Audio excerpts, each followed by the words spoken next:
I recently came back from a trip to Barcelona, and one of my favorite things to do whenever I go on a trip is to take a run around the city or wherever I am. And running around Barcelona reiterated to me, or kind of reinforced in my mind, the idea that the fewer cars that a city has, the better the city is. So the less car infrastructure a city has, and the more non-automobile infrastructure a city has, the better the city is in my mind. And the reason is that um, you know we need cars. Obviously, we need cars and vehicles to like trans deliver food and transport transport furniture and heavy equipment and things like that, and to do a lot of the work that needs to be done. You need a vehicle for. But as a way of moving people around within a city, a car is a pretty poor way of doing it. Walking, cycling, subways, buses, these trams, these are all better and more efficient ways to move people around in a city.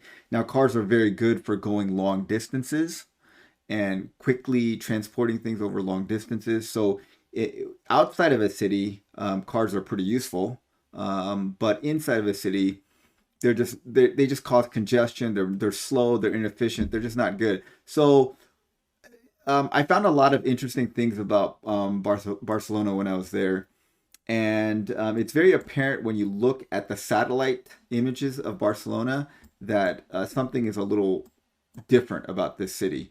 It has a very interesting history because Barcelona dates back to Roman times, and this Gothic quarter, there's a like kind of a oval area right here, and this represents the Roman city. And then if you zoom out a little bit, you see this area right here. That is the medieval city. There were walls around here, and then be in the mid to late 1800s, there was a plan to expand the city because it was getting way overcrowded.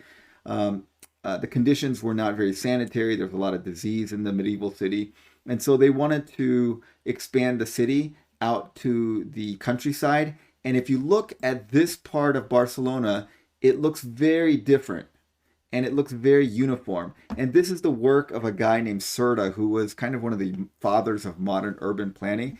And he designed a city that would be very egalitarian. So he wanted all the blocks to be exactly pretty much the same in that they were all limited to a certain height. So they're all I forget the exact height, but they're not very tall. Maybe I think 5, 6 stories at the most. And he designed very very wide streets, extremely wide for the 1800s because he thought that there would be like personal locomotives, which are cars and carriages. And another very interesting part of his design, he has this chamfered design at the corners. So instead of vehicles, or in his time carriages, making sharp right turns, you could make kind of rounded turns when you make turns around this, and so that improves sight lines at intersections, and it's a pretty cool design overall. But the kind of important thing that I found out as running around is a while back, Barcelona decided to take out a bunch of these streets and essentially remove automobile traffic from them. Now, automobiles and vehicles can go through these streets that have been transformed, but they are limited to 10 kilometers per hour, which is, I think, or 20 kilometers per hour. Very, very slow, like basically the speed of a slow moving bicycle. So cars are no danger to pedestrians when they're going that speed. And and it's very narrow for cars, and cars have to kind of weave around people and benches and things like that. So cars can still access it to like deliver furniture, deliver heavy things, and to do repairs, that kind of stuff. But no person who drives a vehicle is going to purposely take this road as a way of getting from point A to point B. And what they thought would happen would that it would make traffic a lot worse. But there's a thing called Bray's paradox, which says that adding more capacity does not improve traffic, and taking away capacity can sometimes increase efficiency of a street network.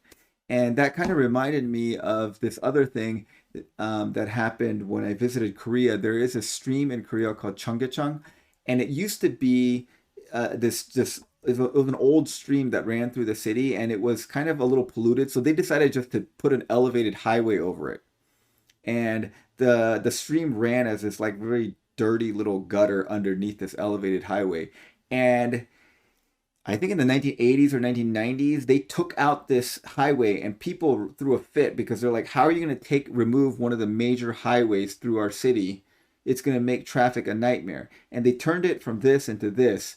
And and you can see these pictures. Here's the elevated highway, and now it looks like this. And here's the exact same part. You can see the buildings look the same. Here's the elevated highway, and now it looks like this. And this is now just a very beautiful park, and it's depressed under the street level, so it controls for up to a 200-year flood, because it could flood all the way up to the top of the embankment. And it's a very nice space for people to utilize. And it's like a park that runs through the city. And the businesses fought against this, especially the businesses along this road, because they thought their business would die. But businesses have flourished in this area, and biodiversity has gone up, air quality has gone up. Um, the heat around that area has gone down because less concrete, less heat island. It's just been a big win overall for this thing. So taking out car traffic, and car infrastructure has worked out very well for solar, and in my opinion, has worked out really well for Barcelona, because you have these um, beautiful kind of basically roads that have been turned into parks and pedestrian ways and places for people to sit and eat and hang out and enjoy the city, basically. So I wish that America would be more friendly, but we are so car centric in the US that it's hard to kind of envision this kind of thing. But if you travel to other places, it's very nice to see car infrastructure being removed, because I think in a city, infrastructure for people is way more important than infrastructure for cars. So let me know. Have you guys ever been to like Seoul or Barcelona or any other city that's taken out car infrastructure? Tell me what you guys think in the comments below.